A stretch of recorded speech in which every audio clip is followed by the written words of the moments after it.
ji képp kuy lekk ginaar wala nen sa xel dafay dem ci moom en partie war nga koo gërëmee mu gëm ko nag ba tax na autosuffisance ginaar kenn jéggaanitu ko di ko indi file ci réew mi keroog rek maa ngi koy wax en 2005 lañ jël mesure bi nga xamante ne kenn dootu fi dugal cuisse Fatima yaa ngi fàttali cuisse yi nga xamante ne duñ ko fi doon dugal nit ñi duñu xam fan lay jógee tey ji jeex na ci réew mi ñoom nag ay jàmbaar lañ seen wàllum liggéey kan mooy Babacar Ngom dañuy dem découvrir élément bi ñu ànd ci ak waa régie Mame Sidi Diop bu baaxee ñu dem sédiment desiwaat léegi sur le plateau. kenn mënatul tudd entrepreneur yi nekk ci Sénégal te doo ci lim ki nga xamante ne moo di Babacar Ngom samp la sénégalaise de distribution de matériel avicole. ginnaaw loolu sax soobu na ci BTP ak immobilier. suñu sukkandikoo ci ñenn ci ay jegeñaaleem Babacar Ngom daal ku discret la. toog na lu toll ci fanweeri at sénégalais yu bari xamuñu ko. ñu ngi ko découvrir ci Facebook ci page am officielle. Babacar Ngom bokk ci doomi réew yi nga xamante ne seen xalaat moo di ñëpp mënuñu am liggéey ci administration ba tax na bokk na ci moo yu mu sàllool moo di oser investir oser entreprendre oser prendre des risques. ci atum 1976 Babacar Ngom am lu toll ci 22 ans yore lijaasa bu ci mel ni BEPC ak BEP en mécanique automobile. moom nag mu tànn liggéeyu boppam ne fa la na mu daan dooleem mu ngi démarré ak lu toll ci 120% investissement bu toll ci 60 000 francs CFA.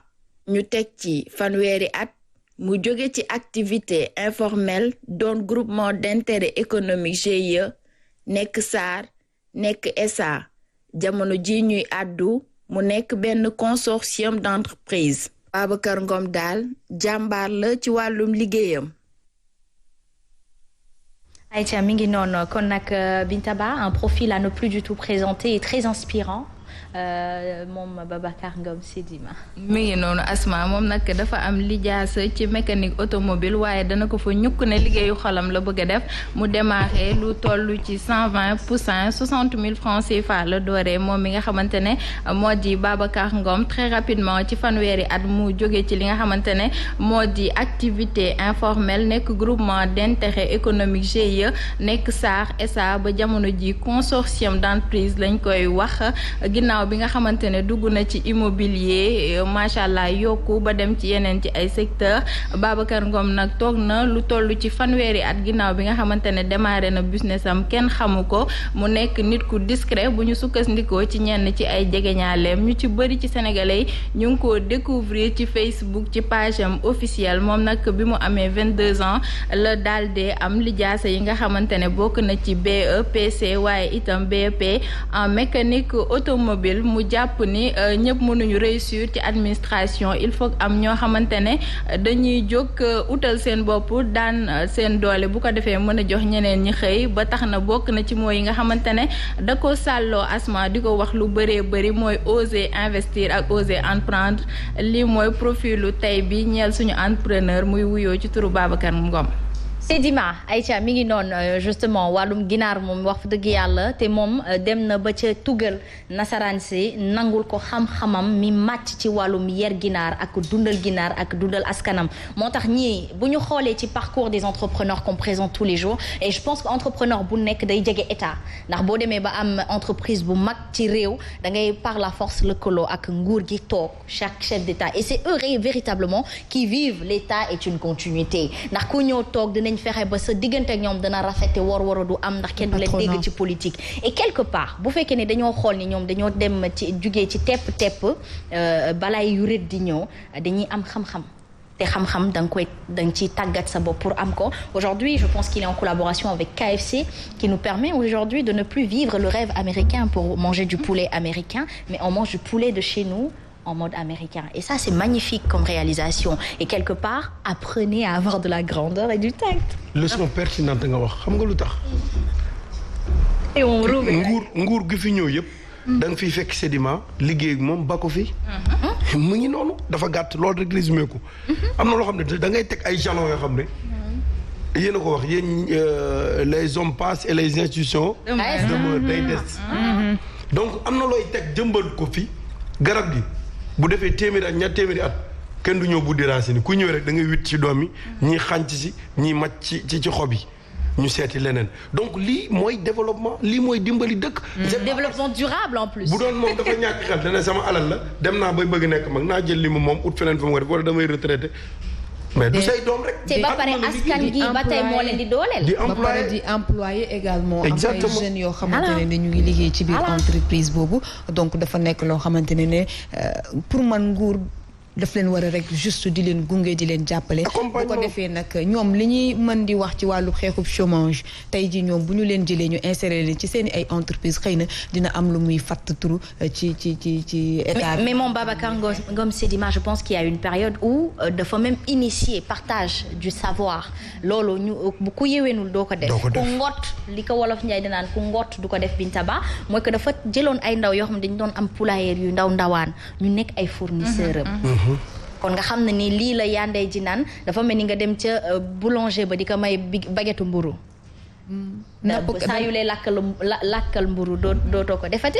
dama doon joxe proverbe bi olof Njaay ni ma war ni may nappee. wan ma ni may nappee jàngal ko napp moo gën fuuf di ko wan ni ñuy nappee. Et c'est important parce que quelque part et c'est ça ce dont on a besoin c'est-à-dire je pense pas que véritablement sénégalais wala nit doomu aadama ak ni ko yàlla bindee soxla na beddi nit wala di ko dàq ci boppu lu muy liggéey ndax koo fi dégg ñu naan ñàkk na liggéeyam da ngay naan ay waay ndeysaan ba ci ministre yi président di wàccee da nga di nga dégg ñun ñi sax ci journalistes yi nga xamante ni dañ doon peut-être critiquer seen gestion dinañ naan ay waay ndeysaan pourtant yéenewu ma ko lool kon kenn yéenewul kenn lu bon waaye li ñu bañ rek mooy bu ñu la dénkee doo defee nu ñu ci mënee gisee suñu bopp et quelque part aussi derrière Sedima a formé ces jeunes-là et parmi ces jeunes il y a de ces jeunes qui ont eu l'opportunité de se créer des entreprises propres de valoriser l'entrepreneuriat et de comprendre que en fait ci sama benn poussin bi may jaay mën naa si nekk milliardaire et ça c'est une grande leçon de vie et que les hommes politiques c'est de cette grandeur-là dont il manque quelque part de plus en plus on est choqué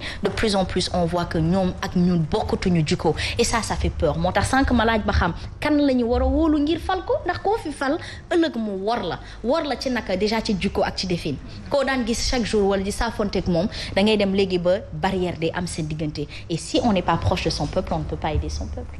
mi ngi noonu Asma en tout cas ñoom daal ay jàmbaar lañ te état bi nag encadré leen parce que bu fekkee en 2005 ba léegi lañ dakkal bépp ginaar bu jógee extérieur ñëw dugg ci Sénégal war nañ ko lawal def ko ci yeneen filières yi mais itam li ñuy retenir ci parcours am rek mooy bëgg dafa am solo parce que moom lii la mës a bëgg mës ko gëm donc mi ngi noonu tax na tamit tey ay jeunes yu bëri seen projet lan la poulailler bépp ginaar bu ñuy lekk Sénégal daal franchement fii la jógee ci réew mi moo tax buñ koy lekk duñu am benn tiitaange suñu wérgu yaram wala lu demee noonu di encourager itam yeneen secteurs yi à chaque fois ñu waxtaanee ko nañ leen jàppale bu fekkee ay matériel la conteneurs yi xam naa ñun dinañ ma mere yi jóge extérieur na ko président bi di bloqué yenn saa yi bu ko defee ñu mën a écouler marchandise bi nga xamante ne moo fi am mu law ci defarkatu cin yi law ci ñi nga xamante ne ñoo di menuisier yeneen ak yeneen bu ko defee dërëm bi du génn gaal gi waaye bu fekkee lu ñu soxla dañ koy jéggaani Asma suñu ceinture fi mu ne nii dañ ko seere ba mu xaw a dagg réew mi metti na nañu état bi gën a jàppale encore une fois Babacar Ngom ñu koy féliciter bu baax a baax ci parcours bu macha allah bi nga xamante ne am na ko di ko inciter muy tenir ay conférence bu ko defee di gën a sensibiliser ndaw yi di leen gën a won yoon voilà Asma justement bu ngeen ne lan réew mi dafa metti pomme bi doon jar 100 francs 125 lay jar suukar si nag barki yàlla sérieux xorom lépp a yokk dëwlin salaire yokkuwul de. salaire yokkuwul de waaye luwaas yi dañoo yokku. mais salaire yokkuwul. salaire yi yokkuwuñu de. mënul yokk nag ndax compte yi ba tey dañ koo tëj. waaw. non waxuma sax du si je parle. salaire général des Sénégalais. non waxuma entreprise bi. déedéet maître yi professeurs yi doon grève seen salaire war. je veux juste ma bàyyi waale xel ñu xam ne ba tey non waxuma sax ñun moom ba léegi ñun tout le temps on est bloqué. parce que booy wax dëgg sursis booy wax dëgg wala nga nekk ci yoon bu jub doo ragal li ngay wax mais li ñuy def li ñuy xoxotal sa waa kër defe ne milliardaire nga wala sa njaboot wala sa waa koñ fekkante ne yaa gën a sonn ñëpp li ngay dund lu yàlla xam doy na parce que bët bi ñu lay teg ak li nit ñi di foogee la te demeewul noonu li ñu tëj nañ ko bàyyi beneen bi li may wax c'est sa globalité assemblée nationale ñii di ñëw bu ñu ñëwee SMIC salarial Sénégal nañ ko dimbali nit ñi. SMIC bi mi ngi ci 50 000 50 000 yokk ko mu jëm ci kaw nit ñi mën a. bu yokkute amee doo ko yëg. coach Moussa rubrique yi des na torop te Michelle Obama foog ñu déglu ko te li ñuy ñaxtu ci réew mi ñaxtu nañu 2 ans du plateau Subatel dara soppeekuwul dañuy góorgóorlu rek def dinaa noppi. Michelle Obama, on va découvrir, on va l'écouter. Ce fut la femme de l'ancien président des États-Unis d'Amérique. Le rêve américain, le réel rêve, le I have a dream de Martin Luther King, ce fut Barack Obama, où le président et le premier président noir fut Obama. Sa femme, on l'écoute, Bintaba? Asma, I have a dream, yes we can fay na ko mi ngi noonu dañuy dem jëli ki nga xamante ne moo di Michelle Obama ñun ñëpp ñu bëgg ko suñu xol képp kuy jigéen rek bu ñu ubbee sa biir xol dinañ fekk ki nga xamante ne moo di Michelle Obama nekk jigéen bu mën góor maam Sidi bu baaxee dañuy dem États-Unis del si waat léegi-léegi. Si votre famille a peu de moyens financiers, je veux que vous vous souveniez que dans ce pays, beaucoup de gens, y compris moi et mon mari, avons commencé avec très peu. Mais avec un travail acharné et une bonne éducation, tout est possible, même devenir président. Et quand vous rencontrerez des obstacles, parce que je vous garantis que ce sera le cas, et beaucoup d'entre vous en ont déjà eu, quand vous allez vous démener et que vous allez commencer à penser à abandonner, je veux que vous vous souveniez de quelque chose dont mon mari et moi parlons depuis le début de notre périple, il y a à peu près 10 ans. Quelque chose qui nous a portés à travers chaque moment, à la Maison Blanche et à chaque instant de notre vie. C'est le pouvoir de l'espoir. La conviction que quelque chose de mieux est toujours possible si vous êtes prêt à travailler pour ça et si vous vous battez pour ça. C'est notre croyance fondamentale en la puissance de l'espoir qui nous a permis de nous élever au-dessus des voix des doutes, des divisions, de la colère et de la peur que nous avons rencontrées dans nos propres vies et dans la vie de ce pays.